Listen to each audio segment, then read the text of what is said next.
Hello everybody and welcome to another top 5 records video, and today we'll be talking about an artist who's, well, in my regard, one of the best composers of the United Kingdom.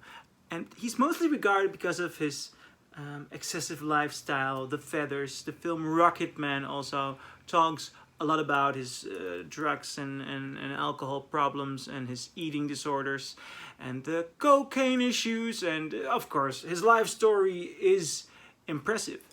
But I do not think his life story is as impressive as his back catalogue, because this man is one hell of a composer. The melodies this man writes are sheer brilliance. The emotion is, of course, in his voice. He can sing with emotion, but the emotion is already in the melody, in combination with the lyrics by Bernie Taupin, and that makes him one of the greatest composers of the big pop era. And with the big pop era, I'm talking about the 60s, 70s, beginning of the 80s.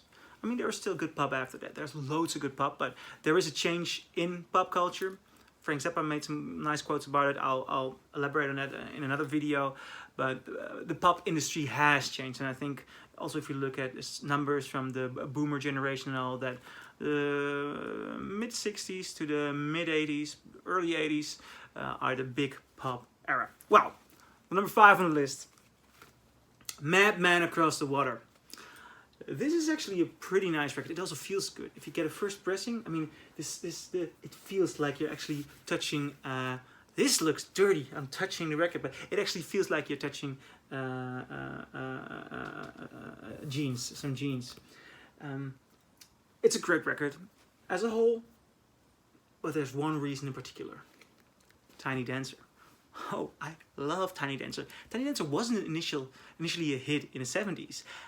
This became a hit after the film Almost Famous. And if you haven't seen Almost Famous, it's a great film. Go and watch Almost Famous. You'll have loads of fun. It's a film about a reporter from Rolling Stone who's touring across the country with a rock band, and the boy is 12, 13, 14 years old. So it's loads of fun. And this song is featured, Tiny Dancer, in one of the key scenes of the film. And there's a brilliant video clip made also, I believe, 10 years ago, because Elton John, of course, found out that his song was a late bloomer, a late hit. And it is such a lovely song, and it's the opening of this record, and enough reason to buy the record. But the record as a whole is very good. The number 4 on this list, Captain Fantastic and the Brown Dirt Cowboy. I always replace the words dirt and brown, but Captain Fantastic and the Dirt Brown Cowboy. Brown Dirt Cowboy! I made the mistake again. It's an epic. This is one of the... I believe Elton John made 2 epic records in grandeur. You can even see it on the cover. I mean, all these characters, all the drawings, also the back cover. I'll show it in its entirety. This record is an epic, and it's interesting that in 1975, because this record is from 1975, it's also the year that Queen made their Epic A Night at the Opera, there seems to be some sort of connection. Also, Mercury and Elton John were friends. What A Night at the Opera doesn't have is Someone Saved My Life Tonight. And Someone Saved My Life Tonight is, I think, one of the best Elton John songs. It's such a beautiful ode to Bernie Taupin, who also wrote the lyrics. So that's kind of strange, but its melody is so lovely. It contains a darkness. It contains some personal problems, but Elton John always manages to put those into beautiful melody. He's the kind of artist who seems to find beauty in misery. That's quite something. Also, if you're gonna buy this one, do not forget to listen to the final songs. You should listen to the entire record. Always when you buy a record, listen to the entire record, especially this record. But I love We All Fall in Love Sometimes in Curtains. It's the end of this album. It's epic. It's brilliant. You wonder why it wasn't that a hit. Nevertheless, Elton John was a hit machine, and the next album is actually about him being a hit machine. And why I always love Elton John live. I've always been searching for Elton John live records, but most of them are bad bootlegs or very recent releases.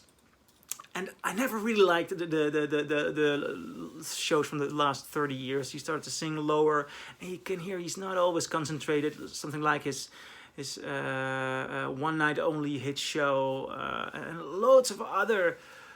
I've seen loads of DVDs from which I thought, this man has so much hits. I want to see him live. And now I actually saw him live 2 years ago, and his Goodbye tour is as good as his 70s shows. He does sing lower, but he has the emotional touch, and he is now touring. So go and watch him, and if you can't go and watch him, buy this record. Elton John with Ray Cooper, his usual percussionist. I wanted to say drummer, but percussionist is the better word. Live from Moscow, and this was recorded live from the Russian radio during the time of the Iron Curtain. And why is this so great? It's only Elton John with drums, and it's a smashing set list, and he is on fire. I mean, this man is singing his guts out. It's energy, it's all over the place, but not with a big band, so you won't drown in sound. You will drown in his melody and his emotion, and that's why this is such a great record. I mean, this has Daniel, Rocket Man, Don't Let the Sun Go Down on Me.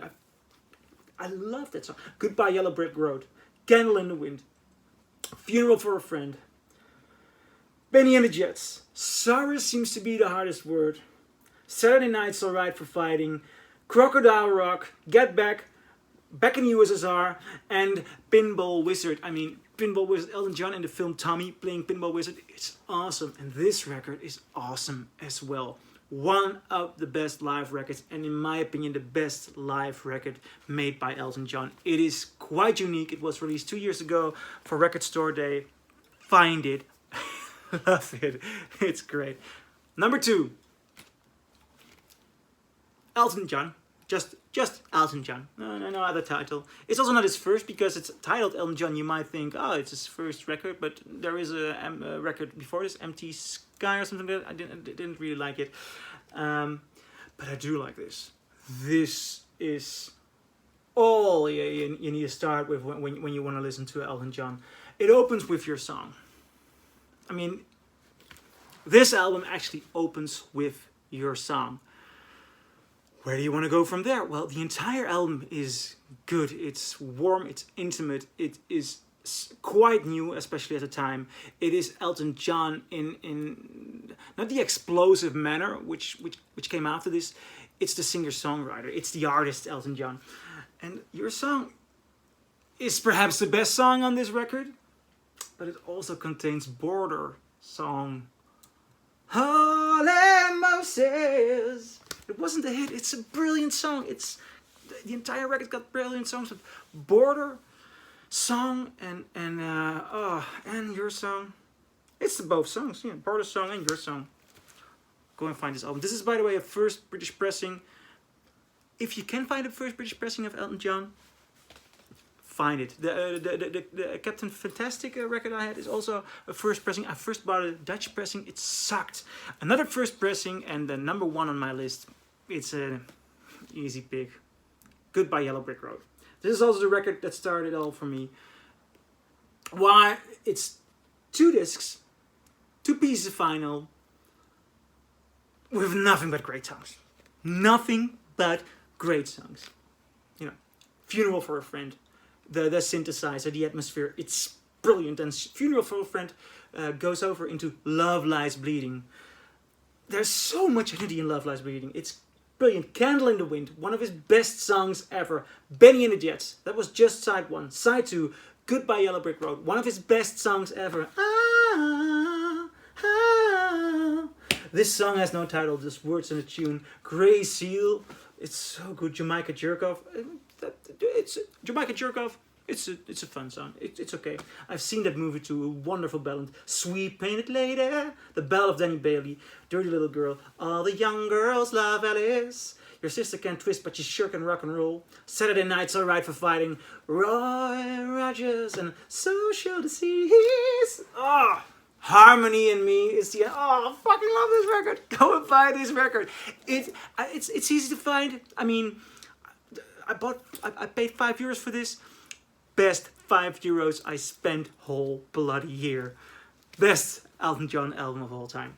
So that was my Elton John list. Do you agree? Do you disagree? Respond below, and I'll be back soon with another top 5 records list. See ya.